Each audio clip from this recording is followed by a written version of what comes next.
On today's show, how far can the Dallas Mavericks go with Luka Doncic? Is a big trade coming? And we try to ask the questions that no one has asked yet about the Dallas Mavericks. On today's Locked On Mavs. I'm Luka Doncic, and this is Locked On Mavericks podcast. Mavericks, NBA champions. Bang! Bang! It's good! And the Mavericks have won the game! If you don't believe, you shouldn't be here. Loyalty never fades away. And welcome to your Locked On to the Dallas Mavericks. My name is Nick Angstadt, media member and NBA channel manager for the Locked On Podcast Network, your team every day. Thanks for being part of the show, making Locked On Mavs your first listen every day. If you're in Dallas and your first listen is Locked On Mavs and not Locked On Cowboys today, we love you. We appreciate you. Yep. Join the Raccoon Squad, be an everyday or subscribe, follow for free. Just search Locked On Mavericks wherever you get your podcast or on YouTube. The best way you can help us grow the show is to listen every day and to comment anything below. Let us know in the comment section. Reply with a question that no one has asked about the Mavericks this season yet. Cool. Let's get crazy with it. Ask a question you think no one has asked on any message board, Twitter, tweet, a reply, a comment, anything, Facebook, Reddit, anywhere. A question no one has asked yet that needs to be asked. That's what we're going to try to do today. If you want to support the show, text us, get text alerts from us on Mavs rumors and more. Subscribe to our subtext. Click the link in the description below to subscribe to that. Get text straight to your phone on all that. And joining me, as always, my co-host, writer, contributor at Mavs.com, the NFL Nerf Herder, the One More Thing King. What you got for me, Isaac Harris? Shout out to the Cowboys. Texas is back. Texas, Longhorns, and the Dallas Cowboys. Big wins. Yeah. Wow. Listen, if you are a Longhorn fan, a Cowboys fan, and a Mavs fan, leave a comment on YouTube. Yeah. I just need to know how many of them there are. I feel like this is a big group of people, but you are riding high today. It was a great weekend for you. On Monday. So if you're not familiar with college football, I'm not very much either. Don't care about college football. But Texas Longhorns beat Alabama. Cowboys in the NFL just embarrassed the Giants. Hold on, there's 1 minute left. It's up. It's 40-0. So we're not 100%. Giants need to get a field goal or something. Sure the Cowboys have a kicker that's never kicked in the NFL. He played soccer. No. He never kicked in college. Yeah. Which is crazier. So imagine the Mavericks signed somebody and they're like, all right, he went straight from high school basketball in the US to professional handball. Yeah, well, he never took a jump shot in his career and he came into the NBA. Yeah, they're like, hey, we signed this guy, from the Netherlands that played water polo to come off our bench, and he's just never played. Yeah. And it's like, but we did sign Tony Romo, so I can't. I can't. I was there the day Tony Romo warmed up in a Mavericks jersey, so we can't really say too much on this part. But on today's show, we're gonna get into something.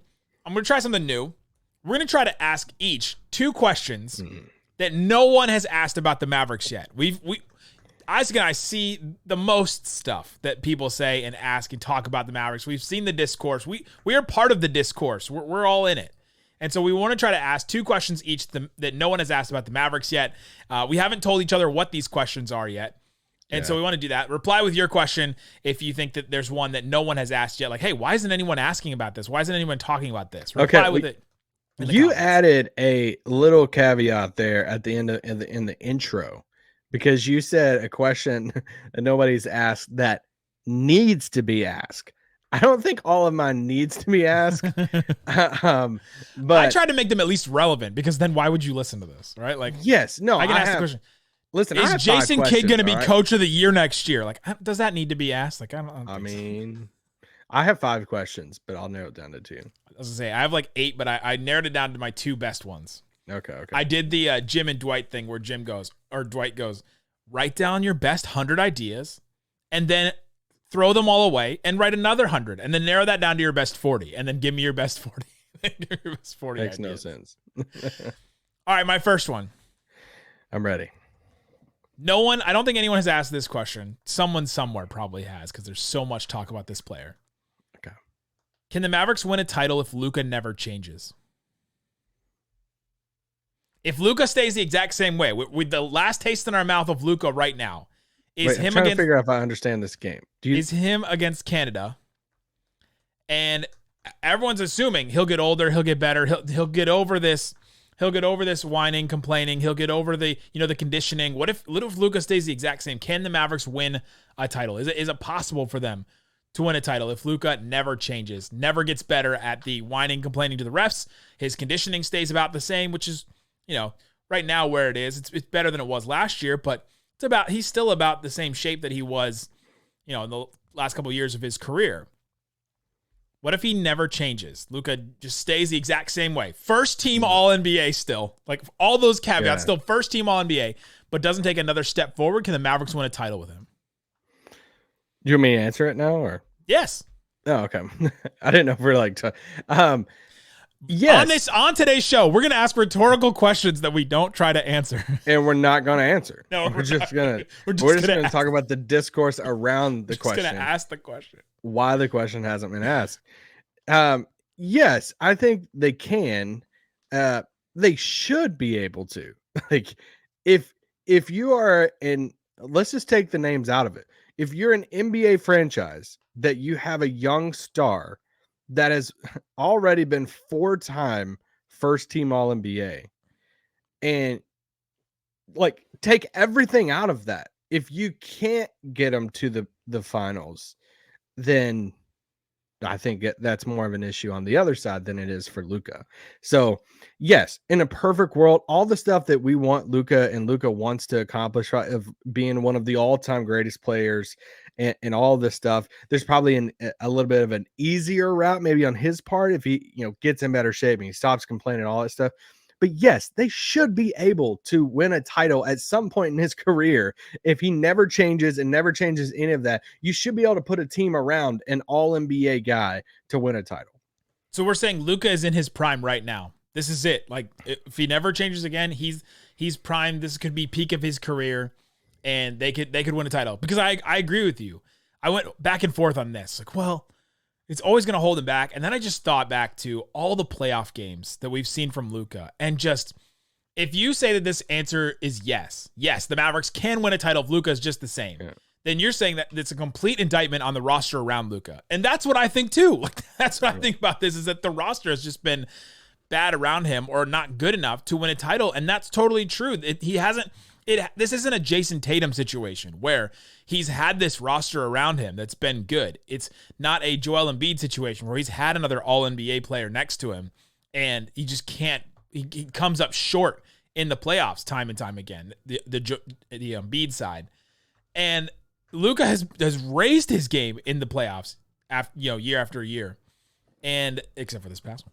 And I think that if he never changes, the Mavericks could win. It would be a little more difficult, but I think they definitely could win one and get one at a certain point if the talent around Luka becomes better.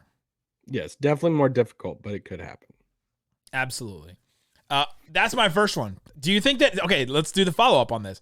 Do you think someone has asked that question? You kind of pushed back at the beginning. You think people have asked that? Yeah, I do think people have asked it because, I mean, we've just watched it now for, these 4 or 5 years now. And it's like, all right, we just watched it again in FIBA. It's like, all right, at some point, is this who you are? No, but I feel like some people have asked, but maybe not like as public though. Okay. Have any media people asked this question? I guess maybe we should caveat it. I know my second one, no one has asked though. But. I haven't seen it. No, I haven't, because the natural thing is immediate. And I mean, we do it too. I mean, I do it all the time. Like, hey, Luka's got to do this. Luka's got to do this. There's this higher standard you hold a superstar to, and you want him to get to. It's like, hey, all right, got to watch the complain, and you got to, let's see, get in better shape for all, season long, all this stuff that we've always talked about. So that's the like low hanging fruit of it.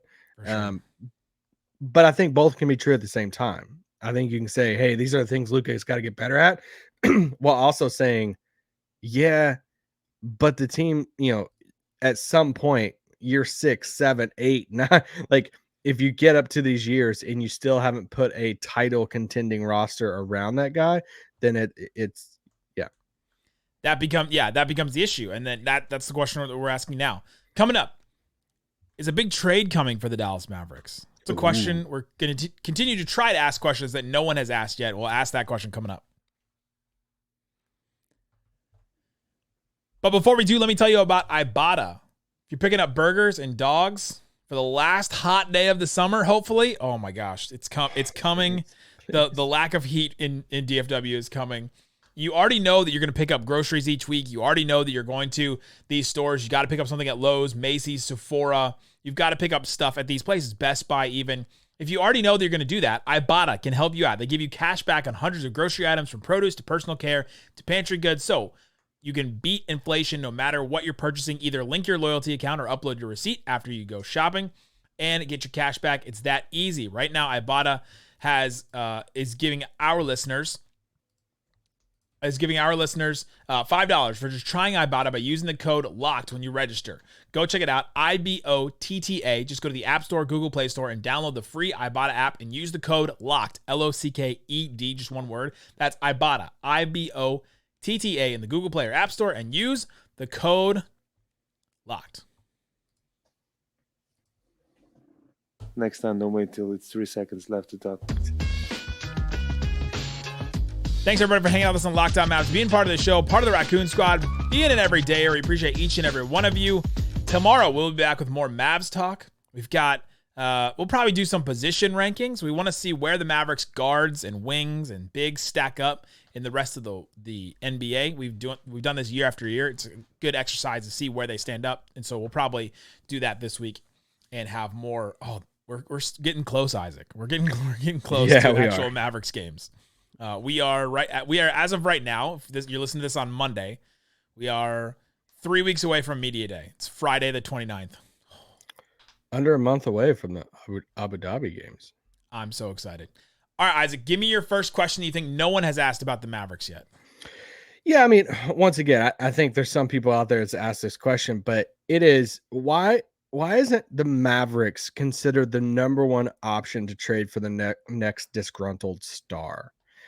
I think naturally when, the Joel Embiids, all the big names that people want to speculate on that could be the next guy to ask out, people are naturally going to the Lakers, mainly like the Knicks right now, Miami. What is, the trade packages Miami have? Dallas is never talked about, never even mentioned. And I think that's a mistake, because when you start looking at what Dallas has, especially coming out of this offseason, and you got the first round draft picks now that they can put in a deal. Now you got the young core. And also I say this where I don't think Mavs fans are asking this question as much, because we're naturally excited about our young guys. We're excited to see Derek Lively play. I love Omax. Jaden Hardy's a lot of fun. Josh Green's going to have a bigger role. Like, we want to see, there's a picture going around that I think it was Brandon who took the picture for Mavs photography, and there's one of the big Mavs accounts tweeted out like, man, the future's bright. This picture's dope. And it was a fun picture. We're excited to watch him play, but big butt. This goes into that next big trade package, that when you start looking at massive superstar trades to happen, what do you got to have? You got to have draft picks. You got to have some young pieces to put in. You got to have some contracts to put in.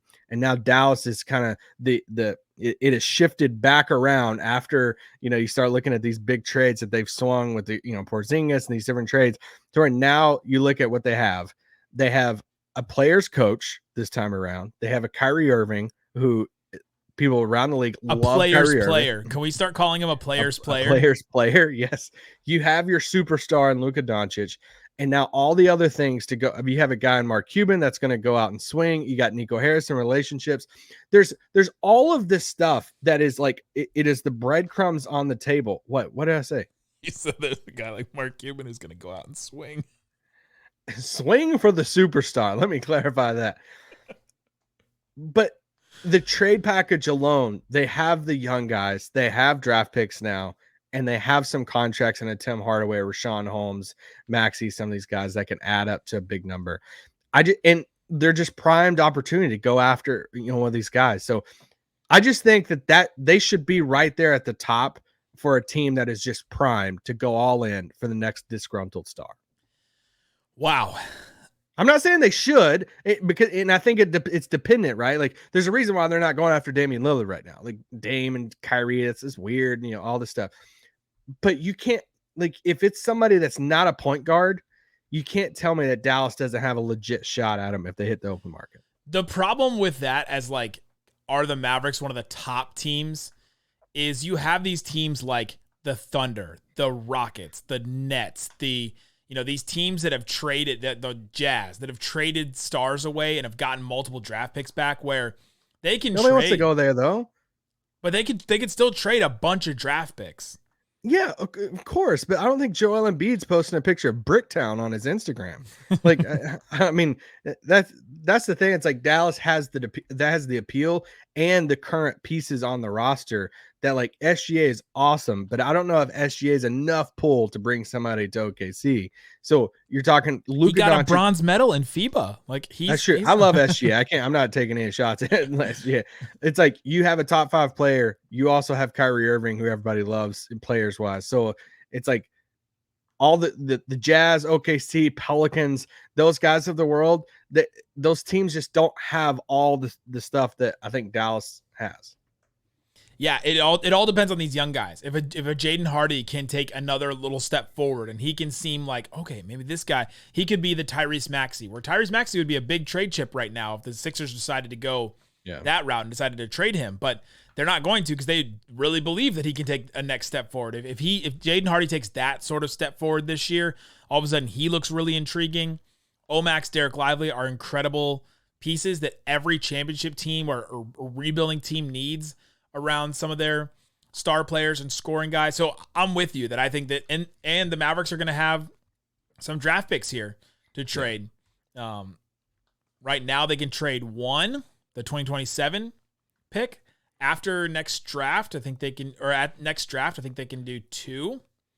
And so, yeah, they'd be able to do that, make some other moves, and man, it would be awesome to see the Mavericks make a big trade like that, but we'll see. They'll be in the shadows, I think, if anything. You won't hear them. Yeah. You won't hear them a lot. Like, oh, the Mavericks are the destination for it. They'll be in the shadows, and all of a sudden they'll just pounce on somebody. Like Kyrie, that we didn't expect. Yep. All right, my next one. Talking about Jaden Hardy. Okay. Do the Mavericks need Jaden Hardy to take a leap in year 3? I'll let that one register for a second. No. He's going into year 2 right now. Yeah. So I'm saying, do they need him to take the leap in year 3? Here's my case for it. Listen to some of these guys that he's compared to that took these leaps and what it meant for that team. Jordan Poole, he's compared to him a lot. Mm-hmm. He took a leap in year 3. He was 22 years old. Jaden Hardy will be 22 years old going into his year 3. The Warriors won the title in his 3rd year, in part because of Jordan Poole taking that leap and being able to be a viable player, a scorer that they needed, and all that. In year 2, he played... Well, I'll do that later. Tyler Hero took a leap in year 3. He was 22 years old. Same age Jaden Hardy will be in his year 3. Miami went to the Eastern Conference Finals in year 3 of Tyler Hero's career. Anthony Simons took a leap in year 4. He was 22 years old, same age that Jaden Hardy will be in his year 3. And I asked this question, and I think the reason why it needs to be asked is, does he have to play a certain amount in year 2 if they need him to take that leap in year 3? Because there's only so many bites that they're going to get at a talent like this that could actually take some kind of leap, that can bring them something, that could be on this smaller deal. Do they need him to take that type of leap to have that kind of talent for, to your point earlier, a trade, or just to have him be the guy that is like the extra spark, the extra scoring that they need off the bench or wherever it comes from? And coming up, I want you to answer the question. Do the Mavericks need Jaden Hardy to take a leap in year 3? Not year 2 coming up, year 3. We'll talk about that and more coming up.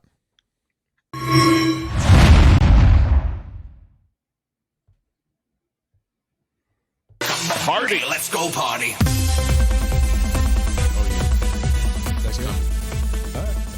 All right, Isaac. Do you know that I still say "all right, Isaac" in every solo pod coming out of a break? Did you know some people tweet us about it? People tweet us about it, and I find it so funny that they just like discover it because it's my bit now. All right, Isaac Harris, we've played the Hardy party drop. Does Jaden Hardy need to take a leap in year 3 for the Mavericks? Or do the Mavericks need him to take a leap? Right. That's how you ask it, right? Yeah. No, I don't think they need him to. Just because I think that if we're ranking the young guys on the roster that they need to take a leap to be a main rotation piece, he's 4th on those 4 guys: Derek Lively, Omax, Josh Green, and him. Just because we expect Kyrie and Luka to be together as these creator scorers for next handful of years. So do they need him to turn into Jordan Poole? No. Do they need Omax to turn into a PJ Tucker? Yes. Do they need Derek Lively to turn into a serviceable center? Yes. Josh Green to be, yes. I think he's the one out of those 4 that I'm like, yeah, I still think that they can be good, and he doesn't turn into Jordan Poole just because of the roster makeup. Or if like the Kyrie spot was a vet, but like a bigger wing or like a big man that was paired with Luka, and then it's like, all right, we really need that second creator to give us some offensive punch there. But I don't think they need it to happen. He needs it for himself, but it's one of those roster questions where you try to look forward in the future and say, okay, where is the development coming from? Where is the next step coming from? They'll have to make another trade, some other acquisition, a signing or something to bring in some more talent. Because this roster as it is not a championship contender as of right now. They could grow into one potentially, but as it is right now, to me, that doesn't seem like one. And so where can that come from? And you look around, and Hardy is the one with like a really high ceiling. I think his ceiling is higher than Lively, Omax. I think his ceiling. Wow, you do? I do, because I think that he has abilities that those guys just don't. The go get me a bucket, the shoot a 3 where everyone doesn't think it's going down and you can go hit a 3. Like that think, especially in a playoff series, is so valuable. And so I think that he has a higher ceiling. Now, I think he has a lower floor than both those guys too. I think he could fall out of the league, because going back to my draft profile of Jaden Hardy, you have to be so good at all the individual things that Jaden Hardy is good at to just make it into the league. There's how many guys can just get a bucket and don't make the NBA, right? Look at Jelly Walker, 2-way on the Mavericks right now. That dude can go get a bucket when you need him to, but you've got to be so incredibly good at those skills to be that type of player in the NBA now that your floor is. Look at Rashad Phillips. I mean, he didn't got a bucket. I mean, he didn't even have a position. He made up the fact that there were no positions. Like, he put up buckets in college. Talk soon. Can I give you? I can't land on a second one. This is the last segment, so I kind of want to give a couple. More, I got a bunch of them too. So we can just rapid fire different ones. I'll include this one that is related to Hardy. Are we sure that Exum is not better than Jaden Hardy this year? Here's my Exum one. My next one was going to be an Exum one. Can Dante Exum be the Mavs' Bruce Brown? Oh, that's good. Right? Like, yes. That type of role. Different. Yeah, they have different. A 6'4", Exum 6'6", but a 6'4" combo guard that could do a little bit of everything. Bruce Brown averaged 11.5 points, 4 rebounds, 3 assists, which are kind of like Exum's FIBA numbers, which is kind of funny. He shot 36% from 3, so not even like a crazy 3-point percentage. Bruce Brown only took 3 per game, so it's not like Bruce Brown was launching threes and this incredible 3-point shooter. The Nuggets found it somewhere else. He did play 28 minutes a game, though. It's really hard for me to see Dante Exum playing 28 minutes a game. No, but something I've entertained with it. I'm not there yet because I got to talk to a few more people about it first. Is, last year I went into the season with the Maxey Christian Wood take, and I was like, Maxey's going to play more minutes and all this stuff. I'm not as comfortable to say they like Exum over Hardy in that situation, but not yet. I'm not there yet. So that was one, because I don't think Mavs fans are really asking that question right now. No one in Nationals asking that question because I don't care about Exum versus Jaden Hardy. But I don't think Mavs fans are asking that either because I think the Jaden Hardy, he's just so much fun, right? Like, he is so fun. We want him to be good, young guy, and all of that. Do you want to ask another one? Do you want me to? What happens if Jaden Hardy is clearly the third best player on the team? at some point during the season? Holy crap! Nobody's asking that question. No one is. But what I happens? don't know. I don't know. I feel like there's some people asking that. What if all of a sudden he takes the leap that I'm talking about? He averages 20 a game, and you're like, what do we do with this guy? Like, do we just keep bringing him off the bench, or do we start him with Luka and Kyrie? Like, No, you can't start him. well, what if he's the third best player on the team? Then he's like your Ginobili. They close games, Ginobili. Yeah, that's true. That would be a lot of fun though. If he's the third best player on the team by the end of the year, then this was a really fun season. Or really bad. Or really bad. Yeah. Really great for him and bad for everybody else, right? The whole Yogi Ferrell thing. Yeah, right. Yogi Ferrell's your best player. Then yeah, that was my other Hardy one. Okay, so this was probably going to be my second one. What if Josh Green isn't good? I think people are asking that, but like it would be a problem. Yeah, like to the extreme of like, yeah, he just doesn't take a leap. One of mine was going to be, what if the defense actually gets worse? Because crap, you're asking Josh Green and Grant Williams to step up into bigger roles, and what if they're not ready for it? And then all of a sudden, the plan to get better on defense is those two wings, and then eventually Lively, and like they don't think Lively's the answer right away, and it'd be hard if the defense got worse. Yeah, if we, I mean, this is I'm probably taking one of our like we could do a whole episode on this. Is like a question for each player, and if it was like, if you lined up the guys for them, like the starters for the Mavs, and said, all right, what if Luka just doesn't stop complaining all year? What if Kyrie goes live on Instagram every day? What if Dwight just can never rebound again? Like if we just sat there and go down the line, and Josh is, what if he doesn't take a leap, and we had to pick one that if you had the superpower to make one right and make one like come true, I would probably use it on Josh Green's, because I think his leap or his step forward matters so much to his team. I think maybe the Kyrie one. It's great. It's great, dude. Dude, it's great. That one's tough. That would be a tough one. How bad? One of my other ones was, how bad does the season have to start for Jason Kidd to be on the hot seat? That's good. They start 0-10. Like, oh my god. So let me combine my Kidd one. I put, is Jason Kidd their Avery Johnson? He comes in and it's like 4 years. Players coach. You win games, and you get to the playoffs, but you just can't get over the hump. And then but he gets players like there, and then it's the next coach that comes in that gets them the title, that comes in and like takes the roster and the stars to that next level. And I think naturally people, you're either on one side of the camp. You either like Jason Kidd and it's cool, the nostalgia and all of this, and it's like, man, the franchise likes him, players like him, then cool, this is awesome. Or you're like, man, he's not a good coach. What are we doing? I feel like there's hardly an in-between sometimes, but it's usually one of those camps. I don't know how many people's asking of like, because Avery Johnson was a good coach. Avery Johnson was there at Dirk Nowitzki's Hall of Fame stuff. Like, it wasn't Avery Johnson. It wasn't the finals. Yeah, like it wasn't Avery that he won a title with and all that, but he talks about Avery a lot. So could he be like Avery was for Dirk, that Luka looks back on and is like, man, those 4 years or however long it was with Jason Kidd, I learned a lot then. I here there all this, but it was this coach that Jared Dudley.